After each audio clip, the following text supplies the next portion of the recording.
এটা কিছু খবর আমাদের কাছে আগে এসেছিল, যেরকম কিছু কিছু ঘটনা বা কিছু সরকারি আধিকারিকরা যারা এই দায়িত্বে ছিল তাদের মধ্য দিয়ে এই মেল প্র্যাকটিসটা করছিল। আমি ডিএম সাহেবকে গত এক সপ্তাহ আগেই জানিয়েছি যে এরকম ঘটনা ঘটছে বোধহয়, এটা আমাদের নজর রাখা উচিত।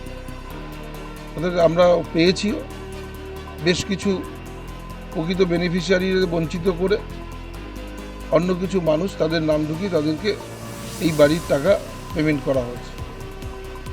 এফআইআর হয়েছে, যাদের গ্রেপ্তার হয় এবং এই যে মূল চক্র যারা এই গরিব মানুষকে বঞ্চিত করবার চেষ্টা করেছেন বা করছেন, মুখ্যমন্ত্রীর যে চিন্তাভাবনা সাধারণ গরিব মানুষের বাড়ি তাদের পৌঁছে দেওয়ার দায়িত্ব নিয়ে তিনি কাজ করছেন, এক শ্রেণীর অসাধু সরকারি কর্মচারী যারা আজকে এই কাজ করছেন তাদের উপযুক্ত ব্যবস্থা আমি নেবার জন্য বলেছি এবং খুব তাড়াতাড়ি এরা গ্রেপ্তার হবে এবং সত্য উদ্ঘাটন হবে।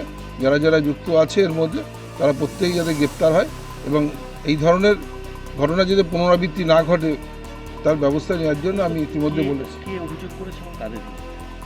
এখানকার অনেক পঞ্চায়েত প্রধানরাই বলছে যে আমাদের যে বাড়িগুলো পাবার কথা তাদের দেখা যাচ্ছে যে তাদের নামে বাড়ি এসে গিয়েছে অথচ তারা পায়নি।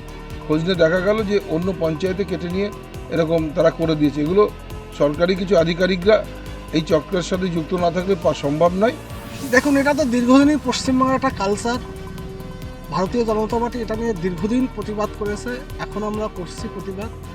যে দুজনকে আধিকারিককে বিডিও অফিসের এফআইআর হয়েছে, কর্মচারী এফআইআর করেছে, এরা দেখুন এদের পিছনে তৃণমূলের মাথা রয়েছে। আর তৃণমূলের নেতা নেত্রী ছাড়া এই দুর্নীতি সম্ভবই না। তৃণমূল আর দুর্নীতি দুটো সমার্থক শব্দ, সেই সমার্থক শব্দের বলেই আজকে এই যারা কর্মচারী আছে তৃণমূলের নেতারা পিছনে আছে বলে যে চাকরি যাবে না, আমাদের দাদারা আছে, তার জন্য সেটা যেটা হবার সেটা হচ্ছে আবাসের টাকা সঠিকভাবে গ্রামগঞ্জে যাদের ন্যায্য অধিকার যাদের পাওয়া যোগ্য তারা পাচ্ছে।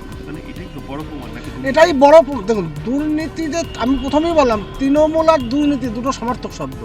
মানে দুর্নীতি না থাকলে সেখানে তৃণমূল তো যে কোনো প্রকল্প হোক না সেখানে দুর্নীতি হবেই।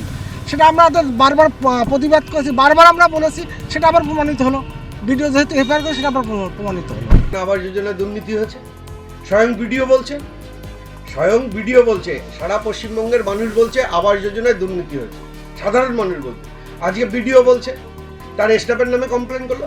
আপনারা বলুন তো, যে এই ভিডিওর যে নিচু স্তরের কর্মীরা আছে বা অফিসাররা আছে, ভিডিও না বললে করার ক্ষমতা আছে? আর তৃণমূল না বললে ভিডিও করেছে? তৃণমূল ভিডিও মিলে এইসব করেছে, করে যখনই দেখেছে ভিডিও ফেসে গেছে তখনই তার নিচের স্টাফগুলোকে ফাঁসাচ্ছে, তাদের নামে কমপ্লেন করছে। বাগদার ভিডিও যান, বনগার ভিডিও, দালালেরা তৃণমূলের, সম্পূর্ণ তৃণমূলের দালাল, তৃণমূলের নির্দেশে চলে।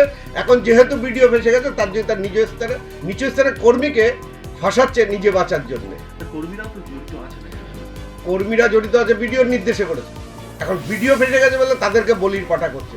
সে কথাই আছে না যে রাজায় রাজায় যুদ্ধ হয়, উলু খাকড়ার প্রাণ যায়, নিজের প্রাণ বাঁচানোর জন্য এই কর্মীদের প্রাণের বলি দিচ্ছে। কারণ এই কর্মীরা ভিডিওর নির্দেশ ছাড়া করতেই পারে না।